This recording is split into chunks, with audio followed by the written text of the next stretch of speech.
ते नमस्कार. बापट का विचारांची आदळापट काही कळतच नाहीये. इतका गोंधळलेला माणूस मी कधीच पाहिला नाही, म्हणजे खरं पाहिलं तर.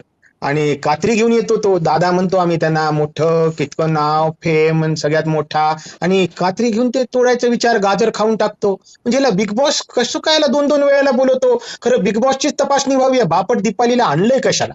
आणि सगळे उधळ म्हणजे म्हणजे उथळ मनाची लोक येतोय. त्यापेक्षा मग आपण म्हणतो जी रुचिता आहे, तिनं तर तिथले कॅमेरामॅन, वॉचमन सुद्धा बिग बॉसचे झोपू दिले नाही. कारण की इतकी ती जागृत होती, आणि ती झोपलेली म्हणून तिला कोणी नॉमिनेट केलंय? म्हणजे काय, म्हणजे अवघड आहे की नाही? आणि दीपाली एवढं ज्ञान सांगती या सगळ्या गोष्टीत.